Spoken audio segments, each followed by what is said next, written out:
101.7 Kalahi mo, wagas man din. Broadcasting live from Calapan City. This is the FM radio of EDES Broadcast Group Incorporated. This is Kalahi DWXR 101.7 FM. Proud member of KBP.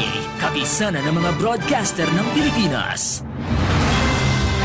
Disclaimer, ang mga pahayag, komento, pananaw o opinyon ng anchor at mga panauhin sa programang ito ay hindi opisyal o personal na pahayag, pananaw o opinyon ng DWXR 101.7 FM at sa management and staff ng himpilang ito.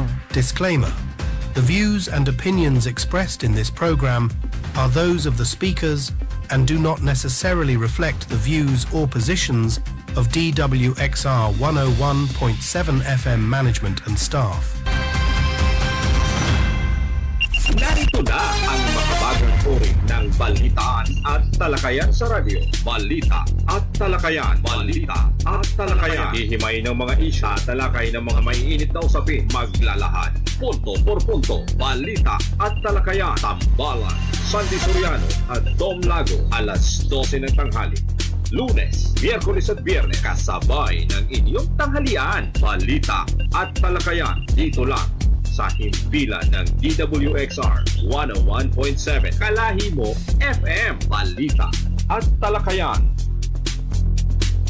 Yes, Luzon, Visayas at Mindanao, lalawigan ng Oriental Mindoro. Magandang tanghali po. Tanghali na naman sa inyong lahat, ano? At syempre, dun sa lahat ng sumusubaybay at nakikinig sa programang ito, antabay lang po kayo. Tayo mayroong isang oras na pagtalakay. Dun po sa lahat ng naabot ng signal sa buong mundo. Kasi nasa Facebook page po tayo ng Kalahi 101.7. Ganon din sa YouTube, meron po tayo niyan. Dun sa mga hindi nakasabay sa live, pwede po kayong manood sa aming YouTube. Yung pong hanapin niyo lang po yung programang Balita at Talakayan.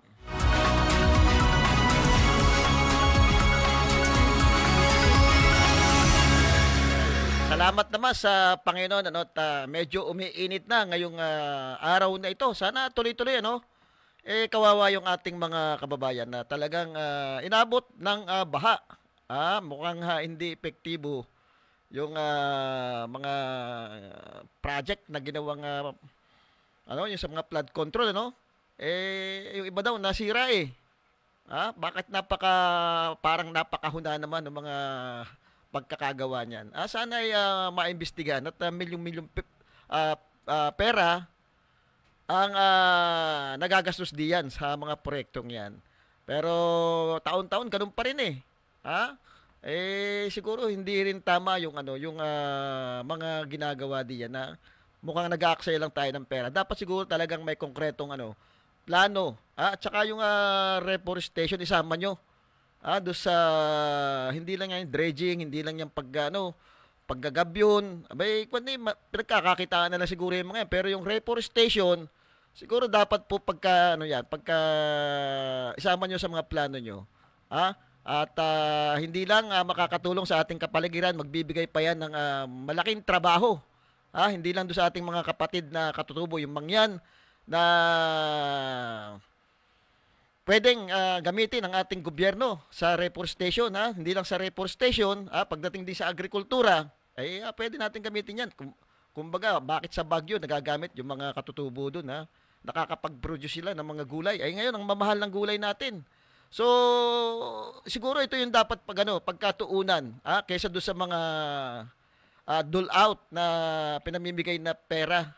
Wala pong wala pong kapupuntahan yan. Papakinabangan lang ng ilang kababayan natin. Pero dapat yung pamatagalang mga proyekto ang ginagawa ng ating gobyerno. Mag-e-eleksyon. Abay, kawawa naman po yung mga nagbabayad ng tax, yung mga lehitimo nagbabayad ng tax. Na sabi nga, bakit kami nagtatrabaho? Wala niyang ayudang ibinibigay. Dapat nga, kami ang binibigyan niyan para lalo kami magsikap at makapagbigay ng tulong sa gobyerno sa pamamagitan ng mga buwis na ibinibigay. At para din naman itong mga tambay na binibigyan, ma-inspired, gumawa din sila ng trabaho para mabigyan din sila. Hindi yung lagi na lang nakaasa sa gobyerno. Kasi parang ang nangyayari, mini-maintain nila yan para maging mahirap yung ating mga kababayan. Kaya pagka mahirap nga naman, di lagi nakatunga nga sa kanila yan at mapapaikot-ikot lang nila yan. Kasi kung mabibigyan mo ng magandang trabaho yan, gaganda ang buhay ng mga yan, hindi mo na pwedeng pwedeng paikot-ikutin yung mga yan. May sariling desisyon na yung mga yan. Hindi na yan naaasa. So, siguro kung talagang seryoso, yung mga namumuno sa atin sa gobyerno, trabaho ang i-create natin. Trabaho yung bigyan natin ng pansin. At madami, lalo-lalo na dito sa atin sa Oriental Mindoro. Yun sa agrikultura na lamang, kung talagang ito'y pagtutuunan ng pansin, malaking pera ito. Isipin nyo kung tayo makakapag-produce ng mga iba't ibang klaseng gulay dito. Magkaroon tayo ng bagsakan ng gulay, parang sa Baguio. Ultimo yung mga dadaan dito, yung nautical highway, pwedeng dumaan diyan. Yung mga pribadong sasakyan, bibili sila dahil murang gulay, sariwa. Maganda yung income po niyan. So, dyan po hindi lang po basta dapat nagko-concentrate doon sa mga infrastruktura na sa tingin naman natin, hindi naman ito yung direkta nakakatulong sa ating mga kababayan. Madami tayong pinapatay yung mga building. Ang gagawin natin sa mga kababayan natin, papasayahin na lang ba natin? Sa tuwing pupunta doon sa dancing fountain, sasabihin natin, masaya naman Pero hindi naman yun talaga yung issue Ang issue diya, pag-uwi ng mga yan, wala na naman makain, naghahanap na naman ng pambayad sa kuryente, naghahanap na naman pambili ng mga pagkain nila. So, yun dapat kung papasayahin mo, dapat pag-uwi, masaya din sila. Kumbaga hindi na iiwan yung kabuhayan ng ating mga kababayan.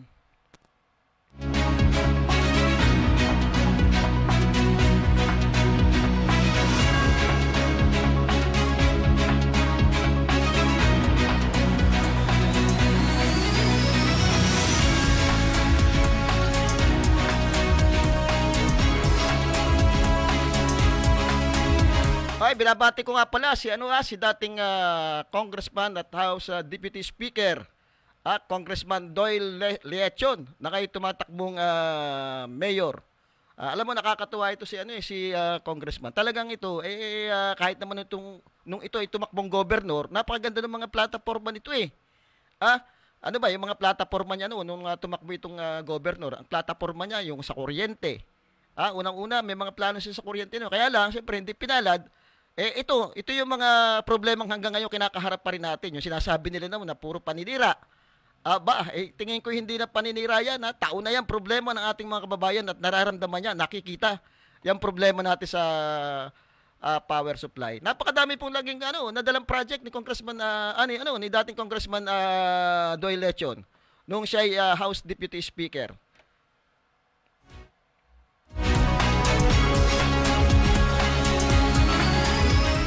At hanggang ngayon po talagang nakikita natin may mga hindi pa tapos na papasinayan. Kasi ang nangyari po noon, hindi agad na i-release yung budget. Hindi agad na i-release yung budget at nahuli. Kaya kahit nawala po siya doon sa kanyang posisyon, ay patuloy po na naandyan yung mga proyekto. Lahat po ng bayan ay nakikinabang doon sa mga proyekto niya. Ibig sabihin talagang pagdating doon sa panunungkulan, yung mga pangako ay naibibigay. Yun nga lang, nagkaroon tayo, siyempre, nagkaroon ng delay yung pagre-release ng mga pondo diyan. Pero nandiyan po, makikita nyo, yung mga building, mga infrastructure na pinagawa niya, ay napakadami po. Lahat po ng bayan nakinabang po nung siya congressman, siya House Deputy Speaker. Yun po ang kagandahan nung panahon po niya, talagang makikita yun, nakilala yung Oriental Mindoro. Dahil minsan lang tayo magkaroon ng isang katulad ni Congressman Doyle Leachon at napakataas ng posisyon niya. Kumbaga siya yung nagpi-preside pagka wala yung presiding officer. Nung panahon na yun. Yun nga lang ay medyo ang daming pinangako ni Congressman noon nung siya tumakbo. Hindi lang pinalad. Pero lahat po yun, hanggang ngayon, yung mga sinasabi nilang paninira, yan pa rin yung problema natin. Yung power supply natin, yung mahal ng kuryente, yung problema natin sa health. na laging walang gamot ang provincial hospital, na lagi nilang sinasabi noon na puro paninira. Aba, walang solusyon nangyari po. Tingnan po ninyo ang nangyari. Samantala kung siguro ay pinalad, baka mamaya, baka yung ating power supply ngayon napakaganda na at madami ng investor ang pumasok dito sa atin. Wala tayong ganito kalaking problema. Kasi kahit naman ng mayor pa, nakita nyo naman, 2 termino sa pagka-mayor si Mayor Doyle Lechon. At sinasabi nga ni Congressman Arnan Panaligan, ngayon na nasa Kongreso, nakilalang-kilala rin at talagang makikita nyo naman kung trumabaho din sa Kongreso. Ito yung mga nakikita nating mga may kakayanan talaga. Kumbaga may mga sinasabi pagdating diyan sa Kongreso. Yan, mga katulad ni Congressman Arnan Panaligan. Ano sinasabi niya? Talagang pinapatunayan niya na madami ring naitulong si Congressman Doyle Lechon o si Mayor Doyle Lechon nung siya'y nanunungkulan. Dahil sa kanya nga nagsimula ang politika nito Ito yata yung naging legal officer noon ni dating Mayor Arnan Panaligan noon. At talagang pinapatunayan niya mismo. At nangyari naman nung ito'y kumandidatong mayor, nakita niyo naman yung mga programa niya. Hanggang ngayon napapakinabangan. Naandyan lahat at talagang nakatatak. Nakikita nyo. Pamula do sa health, pamula do sa mga scholarship natin, madami na pong nakatapos. Talagang yung palengke natin. Di ba sa panahon po ni Mayor Doyle Lechon na nagawa lahat yan. Kumbaga tumatatak Kaya yung sasabihin nila na walang nagawa, magano po kayo, magsaliksik po kayo. Siguro babanggitin natin yung mga accomplishment ni Mayor Doyle Lechon. No, siya nanunungkulan pa sa loob lang po ito ng 2 termino. Ano po?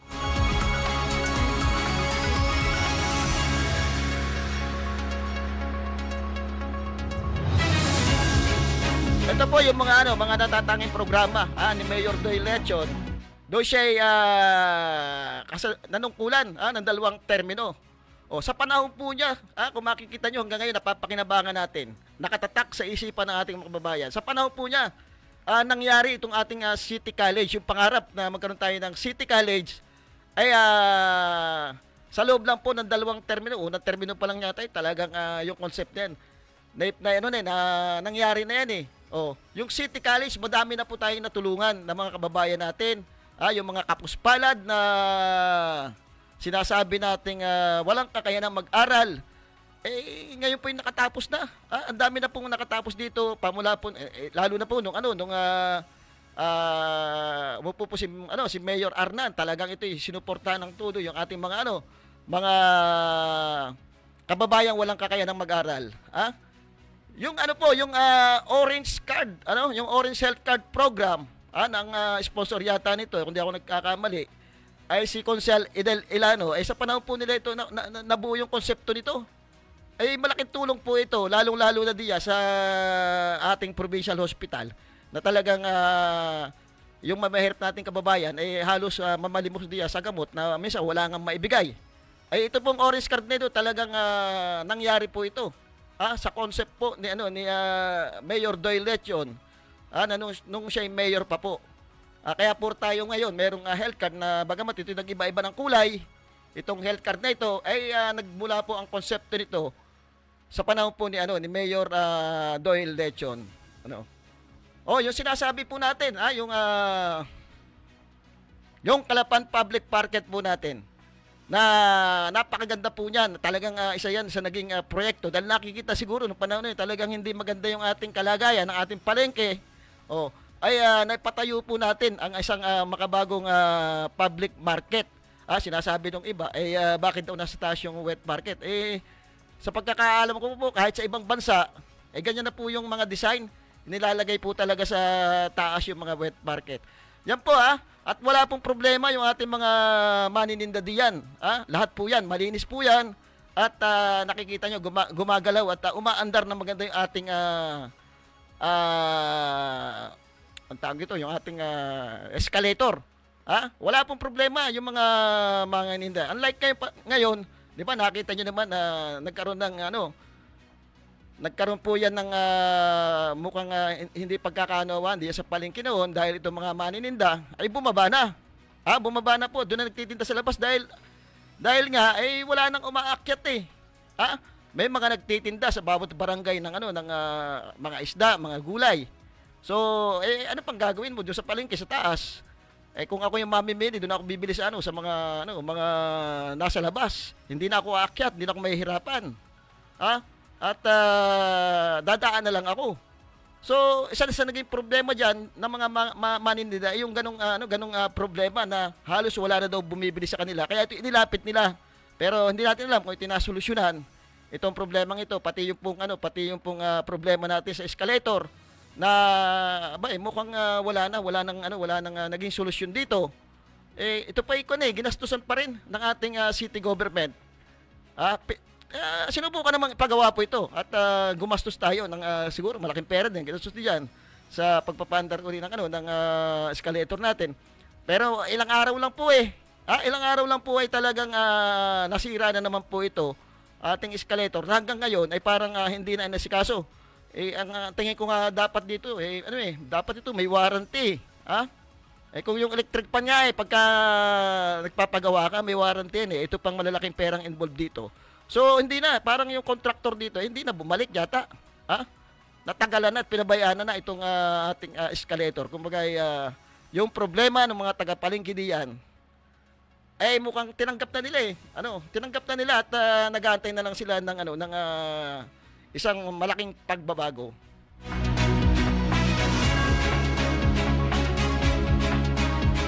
Yung pong makikita nyo noong panahon ni Mayor Doyle Lechon. Ito naman open talaga na nangyari at madami nagpatunay yung city discipline natin.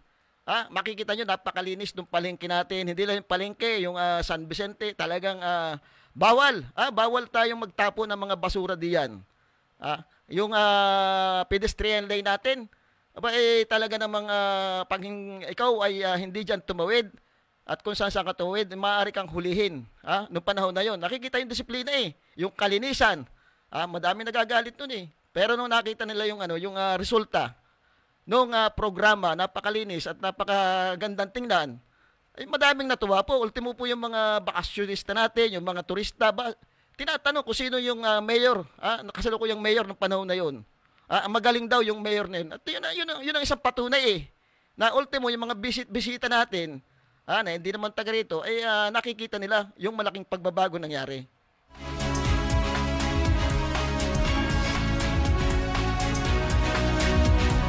Yung sa naman po, yung Kalap Festival po natin.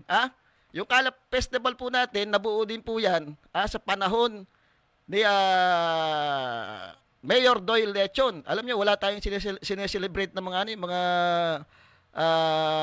kumbaga katulad ng mga City of Smile, ganun. Ito, nagkaroon tayo yung Kalap Festival na ito ay taon-taon na sineselebrate ito. At ito yung maganda para makita natin kung ano yung kasaysayan ng ating syudad.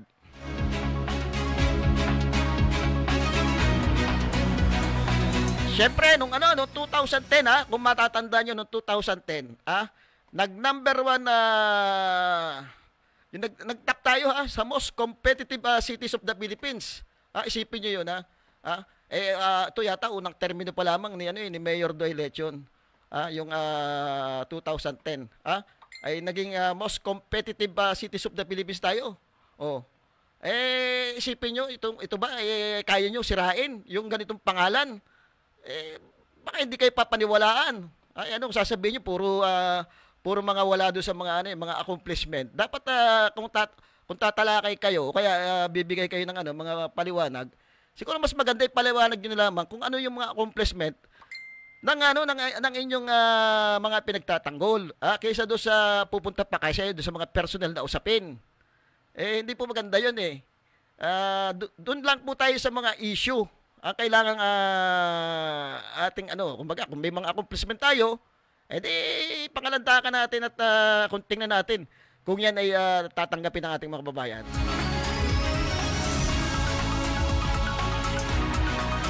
Ano pa po? nung 2011, number one most business friendly city. Tayo sa buong Pilipinas, 6 na bilyong piso ng business investment galing sa Calapan City noong 2011. Isipin nyo, ito sayang nga lang po at nakadalawang termino lang po si Mayor Doy noon dahil siya ay tumaas, lumawak siya sa halalan bilang congressman at pinalad naman siya noong panahon na yun, nakatatlong term siya. Sayang kung nakatatlong termino tayo, siguro malayo na talaga ang naabot ng Calapan City. Isipin nyo, 6 billion peso worth business investment, galing sa Calapan City po yan noong 2011.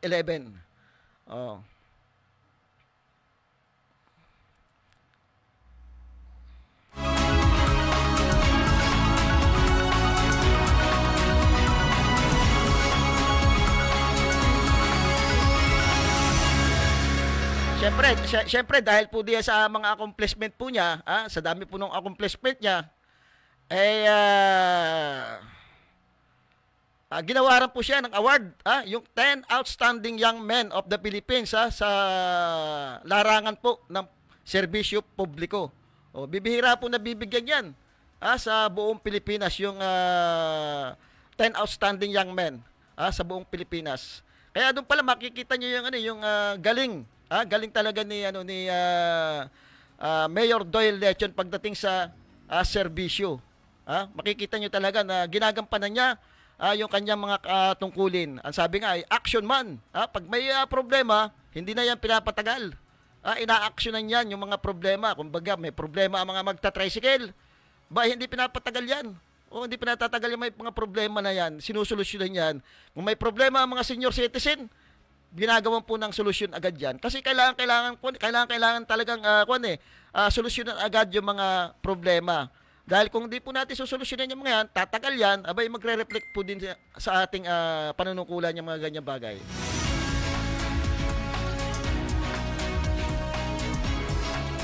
Makikita nyo po naandyan po yung patunay ng kanyang mga naging proyekto. Hindi lang po doon sa unang distrito.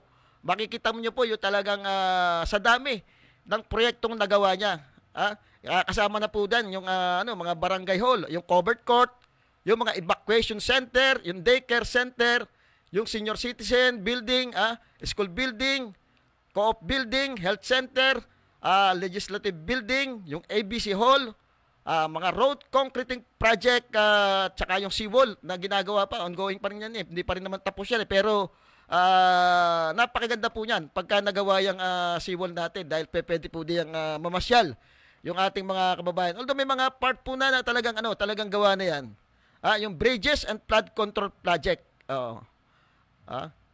Kaya talagang napakarami pong proyekto na masasabi nating nandyan, nakatatak, nakikita yung mga project. Kahit naman si Mayor Arnan nung siya'y nanungkulan, napakadaming project niya, talagang nakatatak yung mga proyekto niyang iniwan diyan. Nandiyan yung bago nating convention center, yung Coliseum, yung farm to market road na nakikita natin diyan sa papuntang Tibag, Santa Isabel, pasok din po dito sa sa may Phoenix, mga iniwan pong proyekto din yan. Yun po ang kagandahan na talagang pagka ikaw isang nanunungkulan, nakikita at nararamdaman yung mga proyektong ginawa mo. Pagdating po sa sa leadership, talagang magagaling po sila. Si Mayor Doy, nakita niyo naman yung leadership niya, kung paano napakilos yung ating mga kababayan nung nagkaroon tayo ng isang trahedya sa malaking pagbaha, 2 beses 2 beses na bumaha nung panahon na yun, 19 hindi ko na matandaan At malaking baha po yun, pero mabilis po yung desisyon ni Mayor Doy. Talagang napakilos po agad niya yung iba't ibang sektor, iba't ibang grupo ng ating syudad na mag-sandbagging diyan sa may parte ng Panggalaan River ba yan? Nakita, talagang kasama pa yata sa World Guinness of Record yung nangyari na yan na halos yung mga kababayan natin ay nagkaisa. So doon sa leadership, doon po makikita makikita mo na napapasunod mo yung ating mga kababayan. Kaya wala ka nang hahanapin pa kay Mayor Doy Lechon. Sinasabi nga, talagang inaabangan na ng ating mga kababayan yung kumbaga yung may bibigay uling malaking pagbabago para sa ating syudad. At naniniwala tayo dahil kahit naman sinasabi nga natin sa Kongreso hanggang ngayon nakikita yung mga proyekto na mga naibigay niya. Na-delay lang po yung yung pondo. Pero hanggang ngayon po ay lahat naman ng pinangako niya ay natupad doon sa mga kababayan natin. Kaya talagang wala na kayong hahanapin pa kay Mr. Action Man.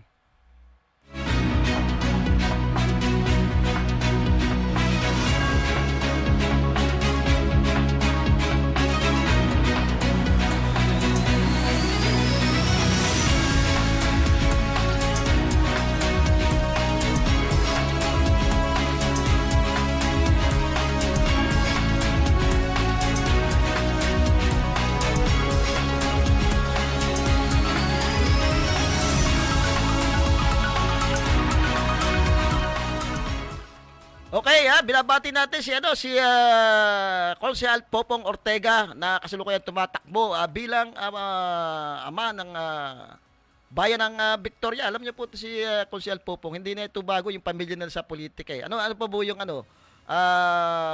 pagkakakilala nyo kay Konsehal Popong? Siguro babanggitin natin si Kuya Popong Ortega ay isang dedikadong lingkod bayan na ang puso ay lagi para sa kanyang mga kababayan sa Victoria. Sa kanyang panunungkulan bilang konsehal, inilunsad niya ang mga proyektong nagbibigay suporta at nagtataguyod ng kaunlaran para sa bawat Victoriano. Kabilang sa kanyang mga proyekto, ang Dole Tupad program na nagbigay ng pansamantalang hanap buhay sa 500 beneficiaryo educational assistance na tumulong sa mahigit 3,000 estudyante at water supply sa Tadyawan sentro na nagbigay ng malinis na tubig sa komunidad. Bukod dito, naglagay siya ng solar lighting sa mga komunidad ng Mangyan para sa kaligtasan at kaunlaran. Bilang dating pinakabatang presidente ng Victoria Palay Traders Association, ipinakita niya ang kanyang kahusayan sa leadership at sinuportahan ng infrastructure development sa iba't ibang barangay. Si Kuya Popong ay tunay na ang kuya ng bayan na nagtataguyod ng gobyerno lapat sa tao para sa ikabubuti ng kanyang nasasakupan. Ano ba yung kanyang mga naging project? Educational assistance. 3,000 estudyante na kinabang dito, yung sa Dole Tupad, water supply ng Tadyawan Sentro at yung solar lighting yung mga infrastructure project. Kaya subukan natin si Konsehal Popong at makakaasa kayo ng isang tunay at tapat na serbisyo. Kumbaga hindi kayo nito nanakawan. Talagang serbisyo publiko ang gagawin nito diyan sa bayan ng Victoria. Kumbaga kailangan na rin ng Victoria ng isang malaking pagbabago. Ito ang kagandahan dito kay Konsehal Popong. Yung pamilya ng mga ito talagang lumalaban sa sa mining, anti-mining ito mga ito At syempre, yung mga illegal talagang ayaw na ayaw niya na may mga illegal diyan sa bayan ng Victoria. At isa yan doon sa kanyang tututukan yung mga problema doon sa mga illegal logging, illegal gambling na minsan nababalitan natin may mga tataas na opisyal pa diyan ang pasimuno diyan sa Victoria. Kaya sana matutukan ito kasi kita nyo counting problema pati Victoria binabaha na. Si Konsehal Popong maasahan nyo pagdating sa problema. Hindi kayo iwanan. Hindi yung puro paporma lamang, hindi yung puro sasabihin bubulahin mo yung ating mga babayan. Ito po isa rin sa talagang gumagawa ng tama para sa mga kababayan niya.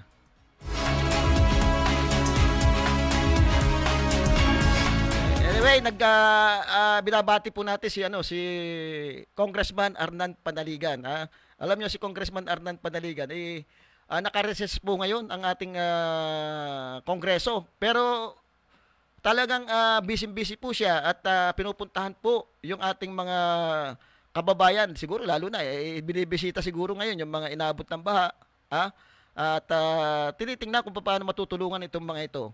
At yung mga programa nga niya, kung makikita nyo, meron siyang ipinatayo na bagong community hospital diyan sa Baco. Abay, talagang makikita nyo kaya nakakabilib ito si Congressman Arnan Panaligan. Pagdating po diyan sa health, isa po yan sa talagang tinututukan niya at sinasama sa mga prioridad na mga proyekto. Kung matatandaan nyo, kahit naman nung siya naging governor, mayor, vice governor, sa health po lagi nakatutok yung kanyang ibang pangunahing proyekto. Siya po yung instrumento ng pagkakatayo ng kasalukuyang provincial hospital natin na ginagamit ngayon diyan sa may Santa Isabel. Sa panahon po niya, naitayo yung provincial hospital na siya ay governor. At madami pa po, pati yung mga community hospital diyan sa South, ay isa din po sa mga naging proyekto niya. Ang sinasabi nga ng ating mga kababayan, kahit ngayong congressman siya, ay talagang yung tulong na ibinibigay sa mga nangangailangan, lalong-lalo na sa medical, pambayad sa ospital, pambili ng gamot, ay pumupunta po yan doon sa opisina ni Congressman Arnan Panaligan. At minsan pa nga po, talagang mas malaki pa ang bigay kaysa doon sa PhilHealth. Nakakatuwa po na rin. Minsan pati taga-South na hindi niya sakop, walang pinipili po, talagang tinutulungan din itong ating mga kababayan. Kumbaga, katuwiran niya itong kailangan kailangan ng ating mga kababayan yung health. Mas magandang maging programa yan kaysa doon sa mga proyekto na isasabihin mo, hindi naman talaga prioridad. Kita nyo naman, siya din yung instrumento ng ating provincial hospital na sana ito'y mako-convert na po sana ito sa regional. Ito talagang nilaban niya sa Kongreso at panalo. Kumbaga naaprubahan po sa Kongreso yung pagiging regional ng provincial hospital.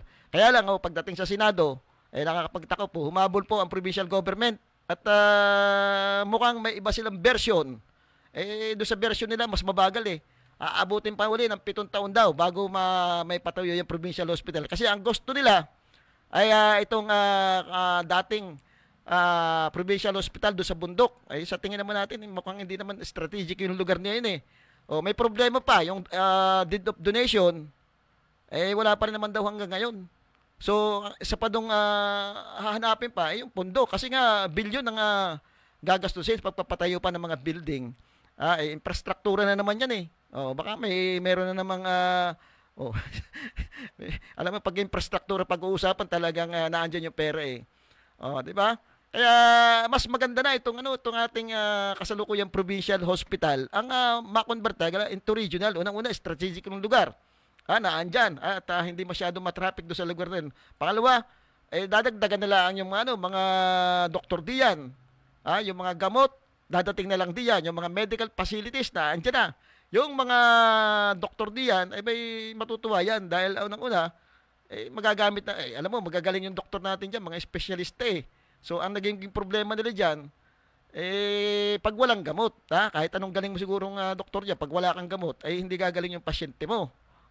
Kung wala kang magagamit na magagandang medical equipment dyan, hindi mo rin mapapagaling. Yung ating mga medical health worker dyan, na laging namumblema doon sa sweldo nila, laging delay, doon sa hatian ng PhilHealth, hindi na magkakaproblema pag national na yan.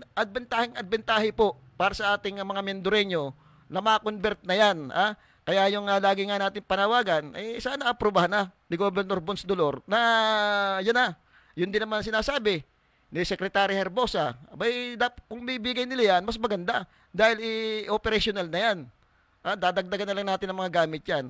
So, sana naman, ito'y para sa ating mga kababayan, kapakinabangan ng ating mga kababayan, aprobahan na itong ating kasalukuyang provincial hospital na gawing regional. Makikinabang din naman diyan yung ating mga kababayan isipin nyo yung pundong nilalagay diyan ng ating provincial government. Malaki din. Kaya siguro minsan kinakapos doon sa mga gamot dahil doon sa kalakihan ng pundong nilalagay diyan. Isipin nyo, mawawala na. National na, magbabudget diyan sa ating regional hospital. So, yung malaking pundong binibigay dyan, hindi na rin sila mahihirapan. Nalagi na lang yung nirereklamo sa kanila, walang gamot. Mawawala na. Mawawala na doon sa responsibilidad nila at ang national na ang gagastos lahat diyan. Ngayon, yung pera makukuha dyan, pwede na nilang ilagay sa magandang proyekto. Sa gusto nila ng proyekto. Pati yung mga mga sweldo, yung mga sabi nga, yung iba daw diyan uso pa rin yung palakasan. Ang tatagal na, may kakilala ko diyan, may kabatsa ko diyan. Abay magre-retire na doon pa galing sa bundok provincial hospital ng bundok na hanggang sa nalipat diyan. Abay magre-retire na wala pa ring item. Ay nakakaawa naman, sabi ko, ano makukuha mo? Wala daw siya makukuha. Doon sa mga kasi pagka regular may makukuha ka. Ay magre-retire na wala pa daw Hindi man lang na regular. Samantalang yung iba diyan kabago-bago pero dahil malalakas daw nare-regular agad kahit daw hindi yun yung trabaho nila, nakukuha nila yung mga item. So, yung problema diyan pagdating ng election, isa pa yan, pagdating ng election, napupolitika yung mga health worker natin diyan, nadadamay do sa away sa politika.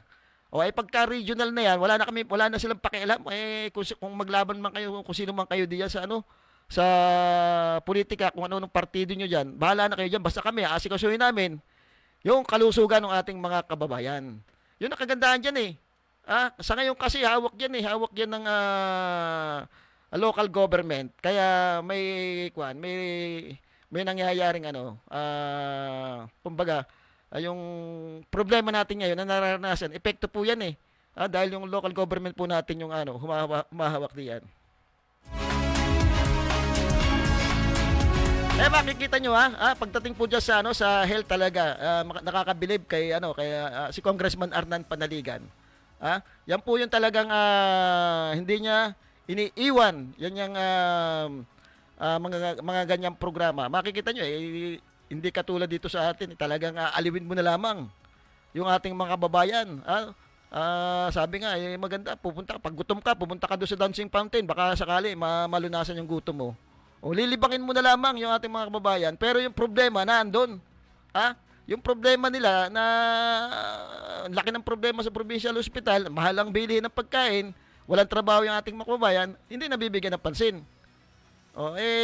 Basta pasahin na lang natin mga. Kaya pagdating ng Pasko, makikita nyo, yung mga bayan-bayan natin, talagang pinagkakagastusan yung yung mga pailaw na yan.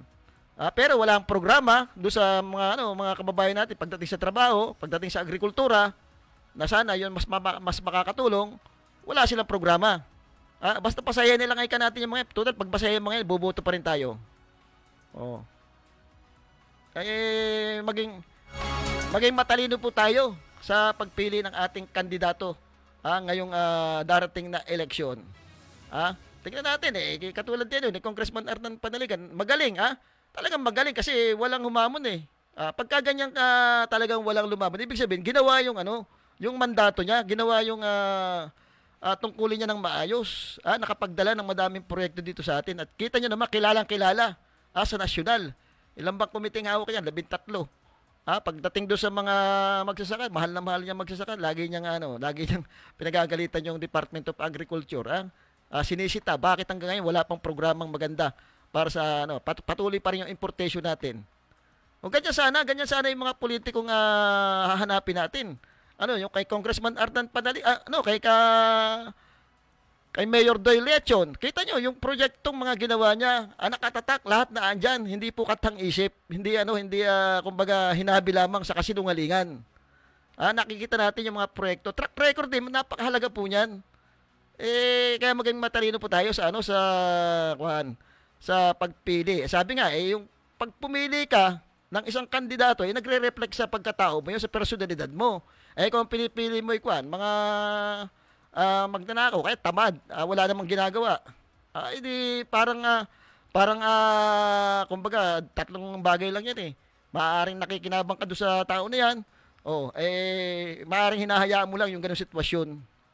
Ngayon pagkakataon natin sasabi nga, kakalat ang pera pwede nyo naman tanggapin yung pera. Kasi naging naging kalakaran Kaya lang, baguhin yung mentalidad. Na kayo pag binagyan ng pera ng isang kandidato, tanggapin nyo, pero iba yung isipan nyo. Baliktarin nyo. Kasi pag binigyan kayo, parang na kayong insulto.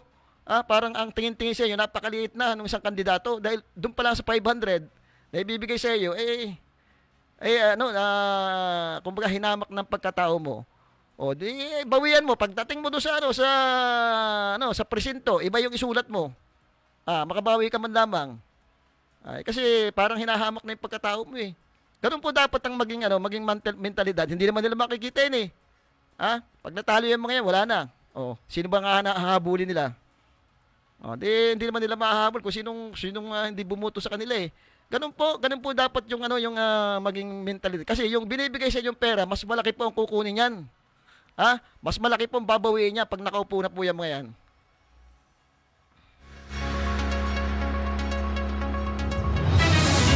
Anyway, binabati ko nga pala nalimutan ko si Bukal Bong Brukal. Ito yung mga ito yung mga kilala nating bukal na mayroong paninindigan, yung si Bukal Ronald Lechon, Bukal ano ba ito? Isa, yung mga nag-antay mining. Ito yung may mga paninindigan eh. Pagdating po sa mga issue dito sa ating probinsya. Tandaan nyo po nung botohan do sa Armorac, na ang iba ay nagsiboto para kunin yung mga Armorac. Sino-sino ba yung mga yan? Ay ba, pag-aralan nyo kung dapat pang iboto yung mga yan. At sino naman yung nag-against at hindi pumayag na hakutin yung Armorac na yan. Isa dyan sina Bukal Ronald Lechon, Bukal Bong Brukal, Bukal Niria at si Bukal Edel Ilano. Yan po pagdating po sa kapakanan, talagang hindi papayagan ng mga yan. Basta-basta. Doon sa kabila ultimo yung katutubo, bumoto. Hindi yata niya alam yung kanyang pinaglaban doon na maapektuhan yung mga kapatid niyang mangyan. Hindi po pwede yung pagka yung kaalyado mo yung nasa taas, kahit na dabag ka sa kalooban mo, alam mong makaka-apekto, susundin mo. Kumbaga para kang nagiging estampad na kung ano yung gusto ng taas, pare-pares na ko yung ganun. Maganda nga yung nangyayari sa city, sa city government. Nagka-problema tayo diyan sa budget, di ba? So, ang budget talagang maproseso po yan eh. Hindi po yan yung usapin na sinasabi nila na hinarang, wala pong katotohanan yan. Ang sangguniang panglungsod po ay may karapatan na suriin kung alin-alin po yung dapat budgetan at kung alin po dapat yung prioridad. Ngayon, kung nakikita nila na hindi prioridad yung isinabit na dapat budgetan, kailangan pong pag-usapan 'yan. Pag-usapan na hindi ito yung tama eh. Kasi ito ilan ba yung konsyel natin. May kanya-kanyang yan eh. May kanya-kanyang isip yan, may kanya-kanyang decision yan. Hindi pwedeng pag sinabi mo nagdesisyon lahat yan. Doon po yung titingnan yan. Titingin po niyan yung taong bayan. Kung tama ba po yung dinesisyon nila na dapat ito. Kasi hindi nga prioridad yan. Kung hindi man po na-aprobahan yan, tingnan natin. Baka may mali nga. Doon sa mga sinabit na na proyekto. Taong bayan naman ang titingin yan eh.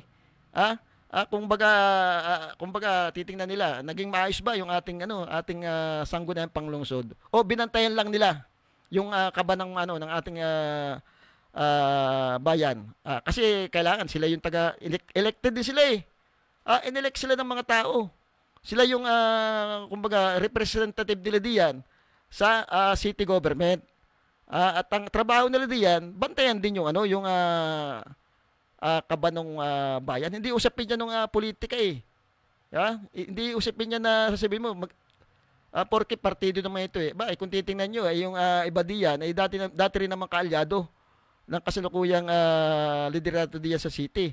So hindi rin naman nag-approve itong mga ito eh. Ano ibig sabihin nun?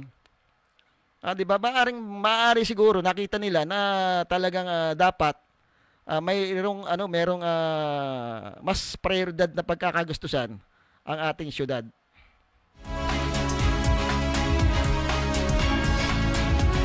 Binabati ko nga pala yung kaibigan ko, si parang Edwin Welgas, nakatutok din sa ating programa. Yung kanyang programang Nosi Balasi. Talaga namang abangan nyo lagi yan. Alam ko na andyan yata yan sa Kapitolyo. Yung kanyang kandidato si Atty. Mong yata ay merong kung di ako nagkakamali merong demandang reklamo na dyan sa provincial government tungkol diyan sa Ormeco. At abangan natin yung balitang yan. Yan din si nakatutok din si Jason Amar, na nakatutok din sa ating programa. Yun po kailangan po maging maayos po yung pagpili natin sa ating mga kandidato. Tingnan po yung track record, yung may mga ginawa. Kumbaga, ito ba'y naging maayos sa kanyang panunungkulan o ito'y umupo lamang doon at walang nangyari doon sa mga 3 taon na panunungkulan. Pag-aralan po natin. Meron tayong magagaling diyan, magagaling lang magsalita, magagaling lang mambola. Sasabihin sa debate magaling. Sa ngayon hindi na po basihan yung galing sa debate. Dahil nakikita nyo sa Kongreso dito sa atin sa probinsya, magagaling makipagdebate. Pero paulit-ulit ganun pa rin po yung nangyayari. Yung mga pangako, wala rin namang nangyayari. Ang kailangan natin siguro yung gawa, yung action agad. Yun ang kailangan natin ngayon sabihin mo, pangako mo ganito, yung buwan, ganyan. Susungkitin natin.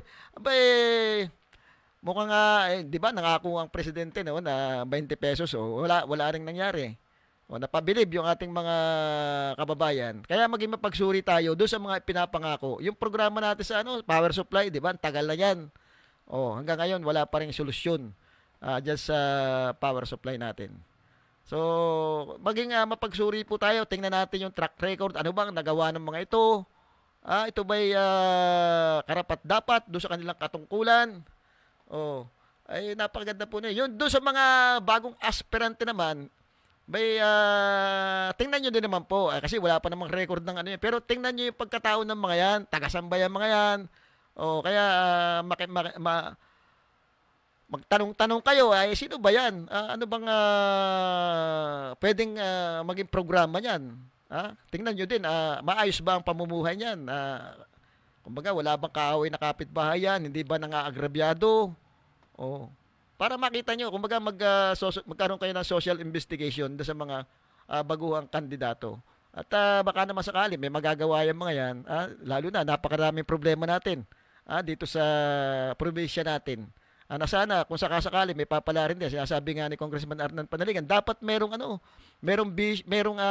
plano para sa power supply natin. May plano para sa kalusugan, may magandang plano para sa trabaho, at do sa environment. Dapat yun yung mga dapat tingnan natin na nakikita parang wala yata sa kasalukuyang liderato. Ang nakikita lang natin yung mga infrastruktura. Pero mukhang yung mga infrastruktura naman hindi naman yata ito kumbaga hindi mas prioridad na kailangan natin. Ang kailangan natin yung sa health natin dapat mabigyan ng solusyon.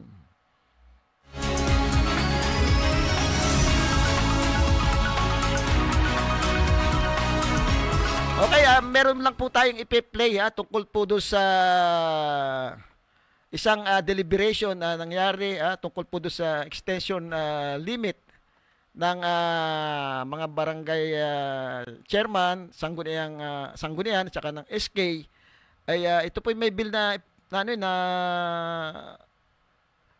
pinasok si Congressman Arnan Panaligan dito sa extension. Tingnan po natin at pag-aralan din po natin kung ano po yung advantages at saka disadvantages po ng bill na ito ni Congressman Arnan Panaligan.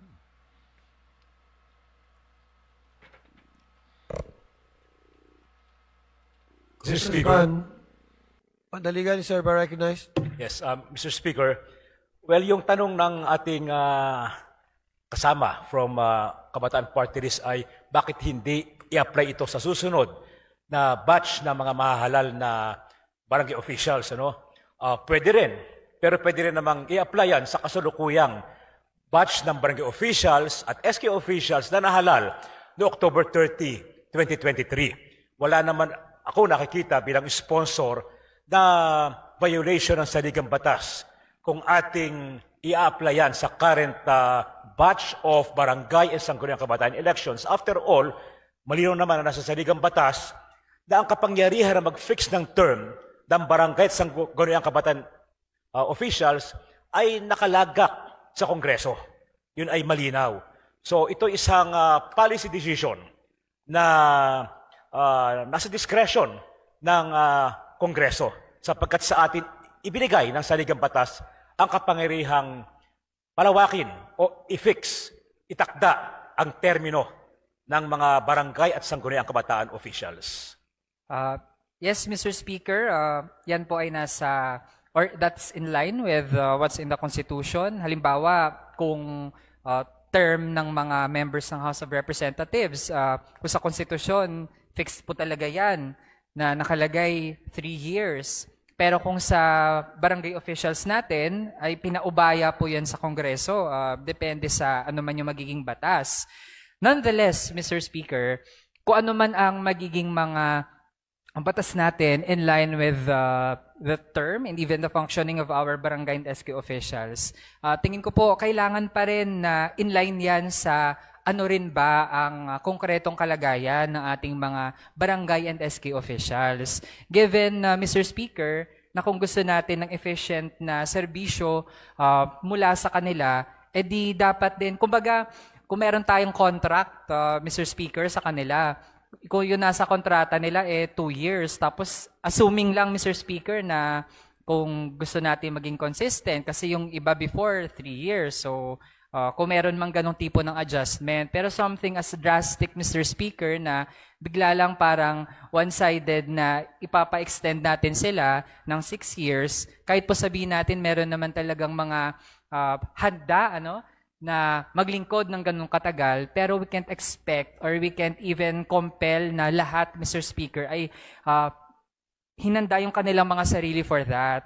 Kaya ang ating fear, Mr. Speaker, ay meron talagang mga barangay at meron ding mga SK na kung i-apply natin ito ngayon and postponement talaga ang mangyayari, meron talagang butas-butas yung kanilang magiging mga barangay council at kanilang mga sangguniang kabataan. At sa halip na mas mapabuti yung serbisyo, pwedeng sa isang banda, Mr. Speaker, ay hindi pa magiging okay, hindi magiging efficient yung mga barangay and SK. At pangalawa, Mr. Speaker, dahil para mapunan yung mga yun ay mag-a-appoint, then pwede pang mapoliticize lalo ang ating mga barangay and SK officials. So,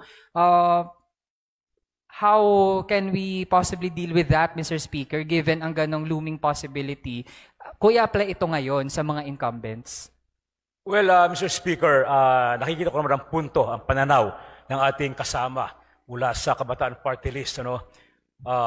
Pero tingnan din naman natin yung pananaw na makakatulong din naman itong terminong ito na mas mahaba para ma-professionalize natin ang ating mga barangay officials, para sila ay mabigyan pa ng kasanayan, para sila ay matuto pa at makakuha pa ng mas malawak na karanasan sa pamamahala sa barangay level. Yung alam naman natin na yung termino na 3 taon ay maiksi para sa barangay, para maisaayos nila ang kanilang mga proyekto at programa. Lalo na, ang karamihan ng mga barangay sa buong Pilipinas ay hindi naman ganun kalaki ang pondo. Kaya yung 3 taon talaga ay hindi magandang pamantayan para magkaroon ng maayos na paglilingkod ang mga barangay officials. Halos wala silang magagawa. Ako bilang isang local chief executive sa matagal na panahon, all my life, ako ay nasa local government bilang mayor, bilang governor, nakita ko yung problemang yan. Kaya ngayon ang aking inilagay dito. Nung sinusunod ko ang batas na ito, isa yun sa aking pinagbasihan, yung aking karanasan, yung aking nasaksihan, na pagkahalal nila, sila ay required na mag-undergo ng training, ay halos kalahati na, patapos yung termino nila, bago matapos yung mga training, bago makaikot ang DILG at ma-seminar lahat ng mga barangay at saka SK officials. So walang panahon para sila ay makapagplano ng maayos at makapag-implement ng kanilang mga programa at proyekto. So sa tingin ko, kung ang sapat ang termino, sapat ang mga taon na ibibigay sa kanila para maglingkod sa barangay, ay magkakaroon ito ng pagkakataon sa kanila na mahasa, mapalawak, mapalalim ang kanilang kasanayan at kaalaman. So may punto rin naman ang ating pong kinatawan mula sa Kabataan Party List, pero meron din namang punto yung aking sinasabi na ang mas mahabang termino ay isang pagkakataon para masanay. Wala namang perpekto Walang foolproof na solusyon dyan. So parang binabalansin natin ating tinitimbang. At sa aming pananaw, sa Committee on Local Government, sa mga authors nito, ay mas mainam yung mahababang termino. Mas matimbang yung kabuting idudulot dito kaysa doon sa kasamaan or negative effect na maaaring idulot ng mahabang termino katulad ng binanggit ng ating kasama. Mr. Speaker, before I dig deeper doon sa ano ang mga epekto ng mas mahabang termino para sa barangay and SK officials, gusto ko po munang mas mag-focus doon sa pag-apply nito sa mga incumbent na mga barangay and SK officials. Kasi Mr. Speaker, aside doon sa mga na-mention ko na mga pwede talagang mangyari na hindi natin gustong mangyari doon sa serbisyo ng ating mga barangay and SK officials, nandyan din yung fact na sa ngayon kasi, Mr. Speaker, whether we want to admit it or not, pero kung batay lang dun sa observations na ating mga kababayan, Mr. Speaker, ay merong mga barangay and SK officials na kapag eleksyon ng mga higher officials, for example, yung mga opisyal sa bayan, sa syudad, sa probinsya, o kahit sa mga higher positions pa at the national level, ay tinuturing na machinery for campaign and elections yung mga barangay and SK officials. So kapag ma-extend, Mr. Speaker, ang term ng mga nakaupo ngayon ng barangay and SK officials, pwedeng makabenefit sa longer term nila kung sino man yung mga tatakbo sa mga darating na eleksyon at itong mga incumbent ay aasahan na mag-fulfill ng ganong function kahit hindi naman supposedly ganon yung mangyari. So yung tanong ko po sa ating sponsor, tama po ba na nagagamit yung ating mga barangay and SK officials para sa ganitong mga partisan activities ng mga mas nakakataas na mga opisyal o mga kumakandidato for higher positions? Totoo po ang obserbasyon ng ating kasama, si Congressman Raul Manuel. Kaya nga, sa pananaw namin, sa mga authors ng batas na ito, sa Committee on Local Government, yung mas mahabang termino ng barangay officials ang magbibigay sa kanila ng a measure of independence mula sa mga political leaders katulad ng mga mayor or governor. Ngayon kasi dahil nga lubhang maiksi ang termino ng mga barangay officials, ay halos magkapanunod ang eleksyon ng local officials at yung mga barangay officials. Kaya ang tendency, pagkatapos ng eleksyon ng mga local officials, ay talagang itong mga barangay officials ay talagang susuko, tutungo sa mga luluhod, sa mga politiko. Pero pag mahaba ang termino at mas mahaba pa sa termino ng mga local officials, that will give them a measure of independence, a measure of autonomy. Mababawasan, may insurrect sila sa politika. Kasi ang nature ng barangay officials supposedly ay non-partisan, di po ba? Yan ay malinaw. Pero dahil nga sa halos kasabay ang kanilang halalan, sa mga local officials ay nawawala yung independence nila. Pero pag mas mahaba ang termino nila, yun sa aming pananaw, magbibigay sa kanila ng measure of independence or autonomy mula sa mga political and local officials. Yun po ang nakita namin. Maaaring hindi 100% effective yung solusyon na yun, pero sa tingin namin ay may wisdom sa ganung panukala na mahaba ang kanilang, mas mahaba ang termino nila kaya sa atin para sila magkaroon ng autonomy or independence from us.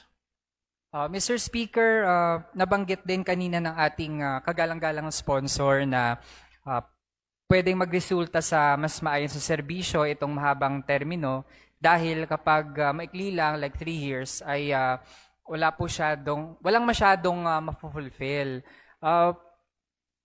I'd like to pose this point from a devil's advocate point of view, Mr. Speaker. Kasi, halimbawa, tayo sa House of Representatives, 3 taon lang din ang termino, Mr. Speaker. So kapag ganun po ba, wala tayong meaningful na pwedeng gawin, lalo na ang Kamara, Mr. Speaker, ay composed pa ng napakaraming mga miyembro. Tapos, actually, national yung mandate natin, Mr. Speaker. So, kung yung mga barangay and SK officials na mas lubog sa ground, no, tingin natin ay konti or wala silang ma-fulfill sa ganong kaikling taon, ganon din po ba tayo sa Kamara, Mr. Speaker? Kasi ang magiging logic nito, kung kailangan ng mas mahabang termino para lang makapaglingkod ng maayos sa barangay and SK, ang pwedeng maging kasunod, logically, Mr. Speaker, tayo din sa Kamara,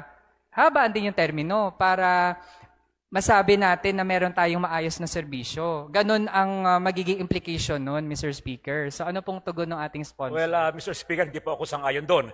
Para tayong nagkukumpara ng apples and oranges, iba naman tayo sa Kongreso, meron tayong resources dito.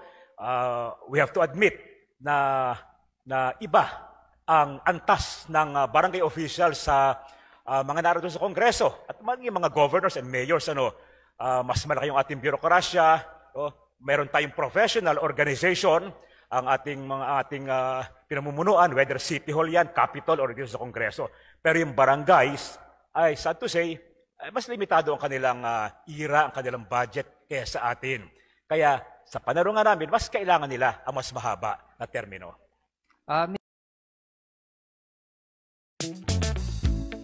Mas maganda siya, hindi pa. Hindi pa. Nangyaring deliberation Masakit po siya. sa Kongreso na kung saan ang Oh, ang cute! kausap nga po dito ni Congressman Para Arnold ka lang Panaligan nag-horse riding. ay yung isa sa Makabayan Black, si Congressman Raul. Okay, guys! So, nandito na. Raul, ano ba ito? Magaling din po yan eh. Yung pinapaliwanag ni Congressman Arnold Panaligan, yung 6-year terms para ma-equip yung ating mga barangay at SK official, mas mahabang termino, mas mapapag-aralan na yung kanilang mga katungkulan. Kumbaga, pagka nakapag-aralan yan, hindi sila pwedeng madamay doon sa politika, doon sa mga pagdating nga ng local election. Totoo naman, minsan nagagamit nga yan ng mga nakaupo, lalo na yung mga mayor, nagagamit yan pag election kasi diyan nagkakampi-kampi pagka ganyang election. Ngayon kung 6 years yung termino ay maganda, mas kumbaga mas mapapag-aralan nila yung kanilang trabaho at magiging kumbaga mapapalayo sila doon sa usapin ng politika na pagdating na nga ng election ng national ay sila nadadamay din yun ang puntos doon ngayon doon sinasabi ni Congressman Raul ay tungkol doon sa termino ng congressman hindi naman daw pwedeng compare yung apple at saka yung orange na totoo naman na ang iba kasi yung iba kasi yung nasa sa barangay level kumbaga doon sa Kongreso madami na diyan talagang iba diyan abogado madami mga professional diyan na talagang alam nila yung kanilang gagawin. Kumbaga bago nakarating yung mga yan doon, marami ng training na pag-aralan yung mga yan. Unlike dito sa mga barangay level, merong talagang pag nakaupo yan, hindi naman talaga sanay o alam yung kalakaran sa politika. Yung 3 years term, napakaikli yung para pag-aralan yung galaw ng politika pagdating dyan sa barangay level. Ay kung 6 years term ay talagang siguro marami na silang matututunan. Kaya lang siguro dapat ang advantages naman dito, ang disadvantages pagka yung naupo diyan ay corrupt na barangay official, mga hindi kumbaga mga sa ngayon yung katulad ng mga nangyayari ngayon, karamihan sa ating mga barangay official, hindi lahat talagang makikita mo mga karamihan diyan talagang hindi maayos yung kanilang panunungkulan. Makikita mo maraming reklamo yung mga constituent nila tungkol do sa mga lalong-lalo na sa pagkakapirahan. Diyan lagi nagkakagulo diyan sa barangay level siguro yan dapat maalis wala namang problema kung pahabain natin yung term yung sinasabi ni Congressman Arnold Panaligan para ma-equip mas matuto sila ng tamang pamamahala sa barangay level kasi nga yung 3 taon napaka-ikli niyan. Yun nga lang yung siguro yun ang inaalala ng Makabayan Black na si Congressman Raul na napakatagal ito para doon sa mga corrupt official, yung malalo sa barangay level, yung ganong 6 na taon. Ganun din naman kahit pa-clean mo yan. Meron din talagang mga corrupt official na maluluklok diyan na pansariling interest lamang ang kanilang kailangan. Kaya siguro ang pinaka talaga yung binabanggit lagi natin na pag-aralan ng ating mga kababayan yung mangyayaring election ngayon, yung bawat kandidato. Kung may mga kandidatong nangako na sa inyo nung last election, nakaupo ngayon, hindi naman tinupad, puro salita lamang, puro pambobola lamang, panahon na po siguro na mag-isip-isip kayo. At ang pinakamagandang kaalaman po dyan, para kayo yung makakuha ng tamang kandidato, yung pag-aralan nyo po, yung kanilang mga track record. Ano bang nagawa ng mga yan? Ano bang mga accomplishment ng mga yan? Yung bang pinangako nila ay natupad? Doon sa mga sinasabi nila? Ang sinasabi ko ito, si Congressman yung tumatakbong mayor ngayon. Pagbalik-balik rin nyo naandyan yung kanyang mga proyekto, nakikita. Kahit ano pang sabihin nyo, taong bayan ang nakakakita niyan. At naranasan nila yung panunungkulan ni Mayor Doy noon. Kung ikukumpara do sa ibang nanungkulan, makikita Kaya pag-aralan po natin yung track record ng bawat kandidato pamula lalo-lalo na dito sa atin sa local, pamula sa gobernador, mayor, congressman. Diyan sa meron tayong vice governor pero nando sa south ngayon ano bang nagawa niyan? Yung ating vice governor. Isang nagawa niyan ay di yung i-approve yung Armorac. Yung extension ng Armorac, yung extraction ng Armorac, ayun. Isa doon sa pinaka sikat na ginawa niya. Ngayon ando sa second district nangangampanya, tumatakbong congressman. So pag-aralan niyo din, kung karapat-dapat yung mga bumoto po doon sa extraction ng Armorac, doon sa dredging para tingnan niyo kung sino yung mga bukal na yan. Mukhang dapat siguro alamin kung sino ba talaga yung para sa mga kababayan natin. Ang nakita ko diyan ay dito mga bukal na hindi pumirma diyan sa extraction ng Armorac. Kaya ngayon ito'y panawagan natin, pumili tayo ng maayos na kandidato. At siyempre wala na naman tayong oras, abangan niyo po ulit yung programang Balita at Talakayan sa Biyernes.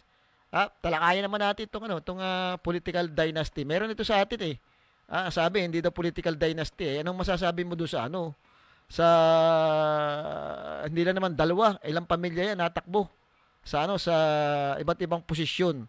So political dynasty na yan. At yan ay hindi makakaganda sa ating lalawigan pagka yan pong mga yan ay nanalo kasi pwede na nilang makontrol mawawala na po yung check and balance.